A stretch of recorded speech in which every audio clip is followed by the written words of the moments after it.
तो भैया हमारे देश में ना एक ही आदमी सबसे निडर रहता है, वो हमारे नेताजी। ठीक है, उनको पता है भैया अगर कुछ भी हो जाए उनको ना सजा होनी है ना जल्दी डिसीजन। उनको किसी भी केस में कुछ पेंडिंग पड़ा रहता है सालों साल, जैसे अभी रिसेंटली 1984 के केस में डिसीजन आए, इतने साल बाद नेताजी को जेल सजा हुई है। ठीक है, बाकी वो मोल ले थे टाइम तक, कोई रोकने टोकने वाला इंसान को। ठीक है, और किसी पार्टी ने उनको बर्खास्त भी नहीं किया था।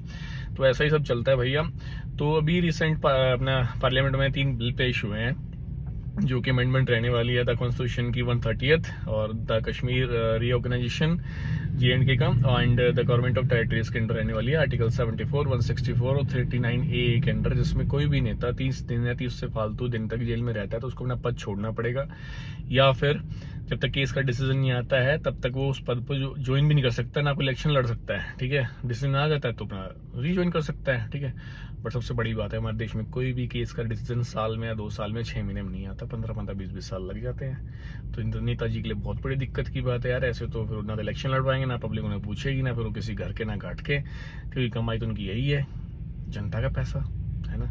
और जनता का पैसा उन्हें मिलेगा नहीं तो घर कैसे चलेगा उनका। ठीक है, उनको पूछेगा नहीं कोई भी पार्टी में, तो उनको पता है कि उनके सारे पुराने जितने भी क्राइम वो खुल के आगे आ जाएंगे और उनको जेल हो जाएगी और जनता के पावर मिल जाएगी नेताजी के खिलाफ कार्रवाई करवाने की।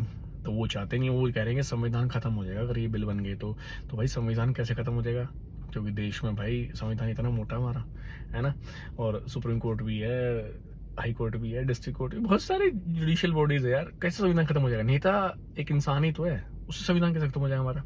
वो अगर करप्शन करने वाला बंदा भी खुलेआम घूम सकता है तो संविधान खत्म नहीं हो रहा, बट वो करप्शन करके जेल चला जाएगा और क्राइम करके जेल चला जाएगा तो संविधान खत्म हो जाएगा। ऐसे तो हमारे नेताजी है भाई, जनता को कितना बेवकूफ बनाते हैं। तो जैसे कल तीनों बिल पेश हुए, हो हल्ला मच गया भाई, रोना धोना मच गया। जैसे रुदाली होती ना वैसे बिहेव कर लगे नेता हमारे कि भैया ये क्यों हो रहा है। पहली बार जनता को एक ऐसी पावर दी जा रही है कि नेता के खिलाफ भी कार्रवाई करवा सकते हैं, और जिसमें कार्रवाई हो गई तो नेता ही जेल जाएंगे। वो कह रहे हैं कि भाई इसका मिसयूज होगा, अपोजिशन या फिर जो रूलिंग पार्टी है वो उसके अगेंस्ट वो रहेगी, वो सजा करवा देगी। भैया सीएम तो रूलिंग पार्टी का रहता है और अपोजिशन के पास पावर उस सीएम को जेल भिजवाने की, तो क्या दिक्कत है ना। तो मजे की बात उनके पास तो और डबल पावर आएगी भाई कि रूलिंग पार्टी सीएम को या मंत्री को किसी को जेल करवा सकती है अपोजिशन पार्टी, तो उनके लिए तो मजे की बात है। बट नहीं, नेताजी तो नेताजी हैं, बैक द डोर सब एक ही हैं, है ना।